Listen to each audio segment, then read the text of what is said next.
मार्च का महीना जिहड़ा है वो तकरीबन अपने अखीर अल रवां दवां है, मुक्कण वाला है। तो मार्च का महीना पंजाबियों वास्ते कितना इंपॉर्टेंट है, इस हवाले दे नाल मैं पहले भी कुछ पोस्टां जिहड़ियां ने वो तसलसल दे नाल बनादा रहा। तो दोबारा जिक्र कर छड़ना आया कि 3 मार्च जिहड़ा है वो तुहानूं पता है कि पंजाबी मुजाहमतकार जे गोरे दे टाइम दे उत्ते भगत सिंह जिहड़ा ओनू फांसी जिहड़ी तरीक नूं चढ़िया होया वो 23 मार्च आया। 26 मार्च का जिहड़ा मुड़गू दिहाड़ा आउंदा है वो दुल्ला भट्टी के हवाले नाल असी याद रखने कि दुल्ला भट्टी नूं 26 मार्च नूं मुजाहमत दे उत्ते अकबर बादशाह के खिलाफ मुजाहमत के उत्ते शहीद किया गया, फांसी ते चढ़ा दिता गया। लेकिन एक दिहाड़ा होर है मार्च दे विच ही जिहड़ा कि पंजाबियों दे वास्ते बड़ा अहमियत दा हामल है, वो है 29 मार्च।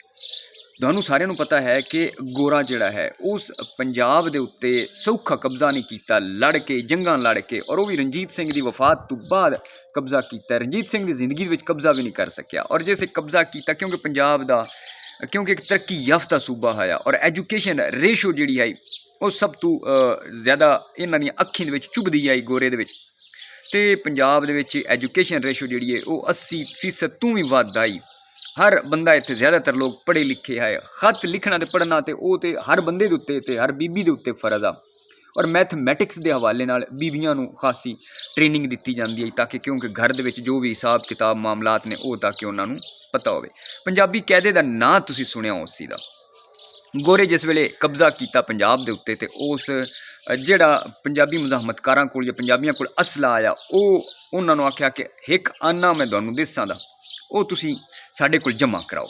उहदी कीमत उन्ना या उहदा रिवार्ड जिहड़ा वो एक आना रखा गया। लेकिन जिहड़े बंदे दे घर या जिहड़े बंदे कोल पंजाबी कैदा आया उहदा रिवार्ड डबल रखा गया कि 2 आने तुहानूं दिसां वो कैदे सानूं दे। वो कैदे जनाब उन्हें सारे पंजाब दे विचों इकट्ठे कीते और 29 मार्च नूं अग ला दी उन्होंने सारिया कैदियों जो मतलब उन्होंने कोल कट्ठे हो चुके हैं। तो ये जो 29 मार्च ये साडी एजुकेशन के हवाले नाल मैं ना कि पंजाब की एजुकेशन नूं खराब करने के हवाले नाल एक बड़ा इंपॉर्टेंट दिन है कि गोरे पंजाब की एजुकेशन नूं अपनी तरफों मलिया मेट करने उस अग दे विच एक किस्म का साड़ दिता। वो तो अल्लाह का शुक्र है कि पंजाब जिहड़ा अपने पैरों पर मुड़ खलो गया या जो भी मामलात ने।